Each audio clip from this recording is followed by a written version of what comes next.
Hey gang, Aaron Fisher here with another episode of the Card Magic Minute. This is my chance to share with you some of the important lessons about card magic that my students are learning all the time when they work with me during the course of my personal online training program.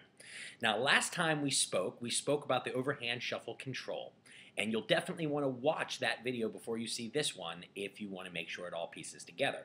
Because what we spoke about, if you'll remember, was the importance of, as you undercut the right hand cards, of letting the left-hand cards pivot into dealing position for the cards to be replaced and then back into overhand position before continuing the shuffle.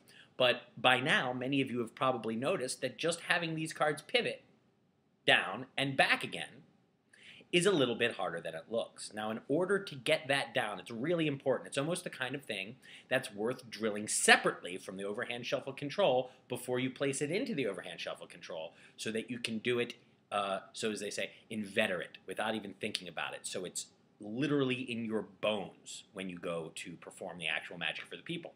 So the way I tell my students to do that, and today is really I want to share with you this exercise, is you drill.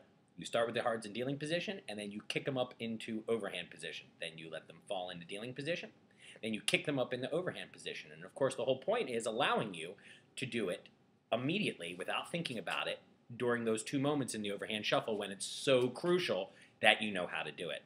Now, when you're actually practicing this, keep this in mind. It's actually pretty easy for most people to kick that deck up, boom, onto its side. Remember, the first finger stays at the front and the pinky juts out just a touch behind the bottom, the back edge of the card. That's all fine. That's easy for people. Where they have a hard time is letting those cards fall back.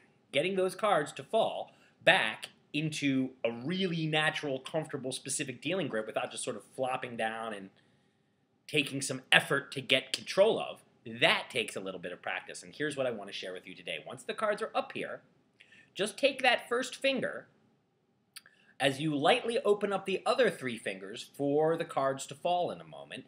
Drag that first finger tip, the tip, down all the way to the lower edge of the cards, and that will create a fulcrum way down low, so that when the cards fall, they don't fall on this fulcrum here and end up way over here, but they fall down low, and if you just come way down here, that will cause the cards to flip over that fulcrum very near the left thumb and cause the cards to fall, bam, directly into dealing position, so that when you are actually in the moment of truth, you never have to give this a moment's thought.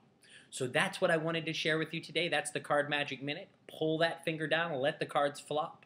Send me any questions or comments that you have. Let me know if this helped your overhand shuffle control, or if it was something that you really didn't need any help with, or if you have any ideas for upcoming episodes of the Card Magic Minute. You should send them to me now.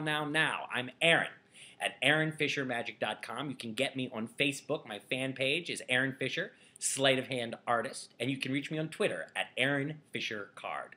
Thank you so much for watching, and we will see you next time.